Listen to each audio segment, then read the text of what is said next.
श्रोताबंधु साहित्य संस्कृति चिंतन यूट्यूब चैनल को आपण मानक मु स्वागत करुच्ची। भगवान गौतम बुद्ध अनेक साहित्यिकों आदर्श एवं लेखनीर आधार पलटिचंती। बुद्धं को नहीं आमे अनेक कहानी शुणीचे, अनेक उदाहरण छଳରେ गौतम बुद्धं जीवनी को नहीं आमे आलोचना करिछे। आज भगवान गौतम बुद्ध को नहीं एक सुंदर आलेख्य जार शीर्षक हेउछि आषाढ़ पूर्णिमार निशब्द रात्रि। आलेख्यर रचयिता पुराकल्पवादी आलोचक श्रीजुक्त अर्जुनी चरण बेहेरा। आजिर ए आलेख्यर शीर्षक आउथरे आषाढ़ पूर्णिमार निशब्द रात्रि। सेदिन थाए बैशाख पूर्णिमा। पवित्र लुम्बिनी बनर गोटे शालवृक्ष तले मायादेवी गर्भरु भूमिष्ठ हेले शाक्य वंश दायाद शिशु गौतम।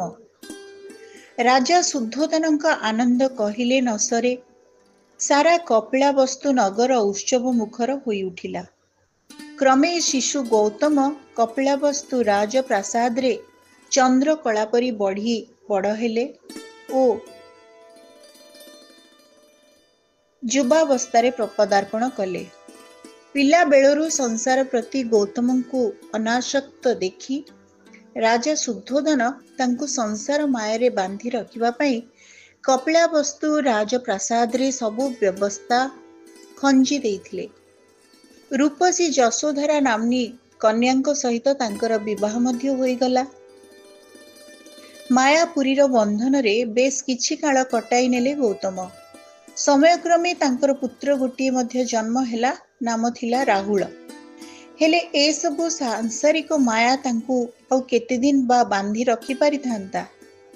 सी संसारर अन्य कोनोसी कार्य पई परा अभिप्रेत थिले।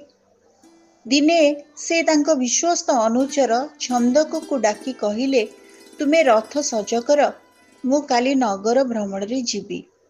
राजकुमार नगर भ्रमण रे बाहरी छंती जानी राजा शुद्धोधन कपिलवस्तु नगर को खूब उत्तम करी सजाई देले। राज रास्ता रे मनोहर तोरण सबु निर्माण कराहला। प्रहरीगण स्थाने स्थाने नियुक्त हुई कड़ा प्रहर देले। कौनसी दुखी वृद्ध रुग्ण मनुष्यଙ୍କ उपरे कुमारଙ୍କ नजर जेमिति न पड़िबो सेथिपई सतर्कता मूलक व्यवस्था सब अवलंबन करागला। परदिन गौतम एक सुसज्जित रथरे नगर परिभ्रमण रे बाहरी पड़िले। चतुर्दिगरे उत्सव वाद्य र झंकार।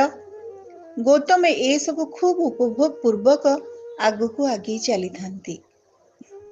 किछि बाट गौतम आगको जाइछंती देखिले बयस भारे नई पड़िथिबा गोटे लोलित चर्म पलित केश देहरे जीवन नथिबा भली वृद्ध व्यक्तिटीए बाड़ी खंडे आश्रा करी ठुकुठुकु होई चलीची। गौतम सारथी छंदकों को डाकी पचारे, ए कौन कुह तो संसार रे कौन एपरी व्यक्ति देखा जाती? छंदक कहिले, अवश्य कुमार। वृद्धावस्था आसिले समस्तଙ୍କ ଯୌବନର ज्योति एमती लुचि जाए। गौतम आश्चर्य होई कहिले, ताहाले मते मध्य एपरी अवस्था प्राप्त हेब। आउ आगकु न जाई से छंदक को रथ फेराई नियो बोली निर्देश दे सेठारु फेरी आसिले। राजप्रासाद रे पहुंची से खूब चिंतित होई पड़िले। शुद्धोधन यह जानी परी छंदक को पचारिले, रास्ता रे से वृद्ध लोकटा को किए छाड़िला? छंदक उत्तर देले, महाराज यह तो मु जानी नाही।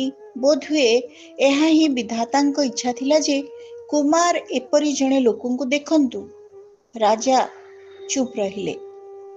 किछि दिन परे गौतम पुणी नगर भ्रमण रे बाहरिले।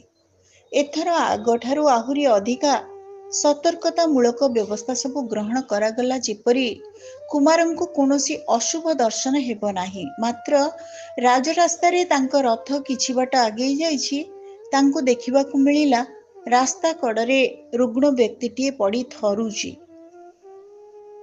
ता गोड़ हाथ मुह आदि फुली जाई लोकटी बड़ विवर्ण देखा जाउची। सिद्धार्थ पचारे, छंदक ଇଏ କଣ ମୁଁ ଦେଖୁଛି? ଛନ୍ଦକ କହିଲେ, ଇଏ ପରା ରୋଗୀଟିଏ। ରୋଗ ଯନ୍ତ୍ରଣାରେ ପଡ଼ି ସେ ଚିତ୍କାର କରୁଛି।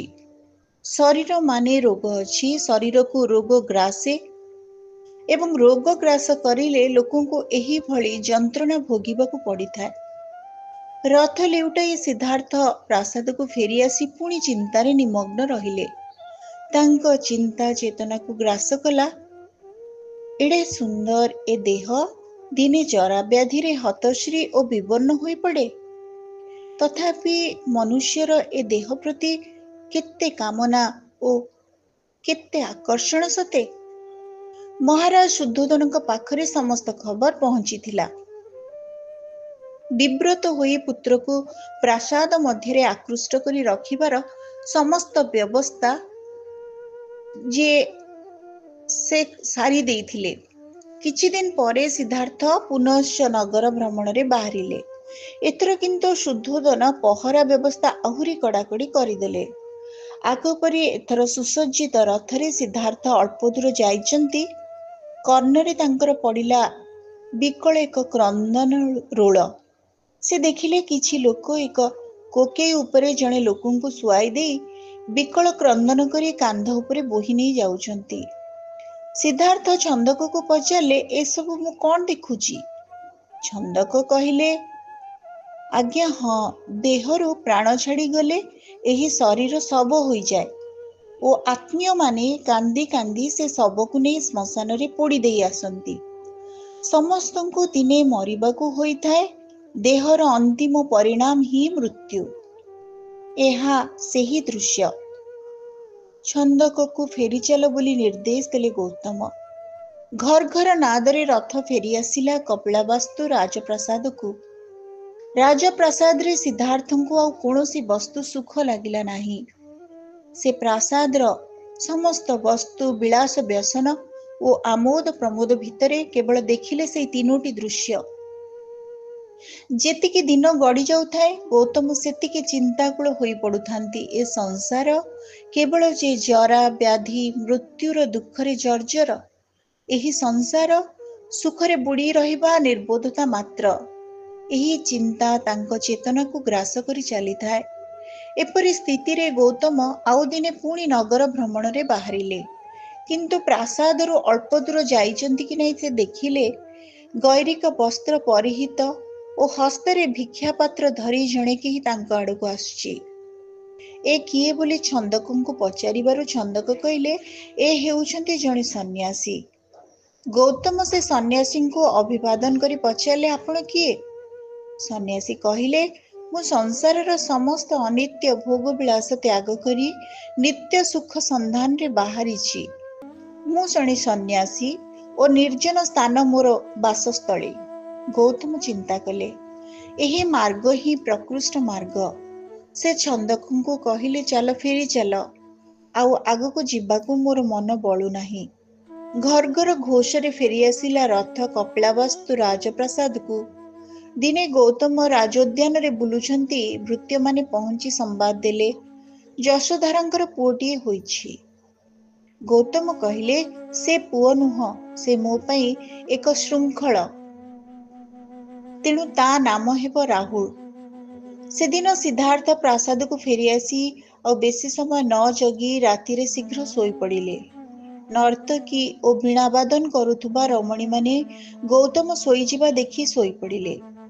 କିଛି ସମୟ ପରେ ସିଦ୍ଧାର୍ଥ ଉଠିପଡ଼ି ଦେଖିଲେ ଚାରିଆଡ଼େ ସୁନସାନ ନିସ୍ତବ୍ଧ ରାତ୍ରି, ସମସ୍ତେ ତନ୍ଦ୍ରାଗତ। ସେ ଛନ୍ଦକକୁ ଉଠାଇ କହିଲେ, ତୁମେ ଶୀଘ୍ର ଅଶ୍ୱକୁ ସଜ କର। ଏହି କ୍ଷଣି ମୁଁ ପ୍ରାସାଦ ତ୍ୟାଗ କରି ବାହାରି ଯିବି। ସେ ଦେବୀ ଯଶୋଧାରାଙ୍କ ଶୟନ କକ୍ଷକୁ ଯାଇ ଦେଖିଲେ ଶିଶୁପୁତ୍ରର ମୁଣ୍ଡରେ ହାତ ରଖି ଗଭୀର ନିଦ୍ରାରେ ଶୋଇଯାଇଛନ୍ତି ଯଶୋଧାରା। ମନକୁ ତାଙ୍କର ଆସୁଥାଏ ଶିଶୁପୁତ୍ର ରାହୁଳଙ୍କୁ ଚୁମାଟିଏ ଦେବା ପାଇଁ, କିନ୍ତୁ ସେ ବିରତ ରହିଲେ।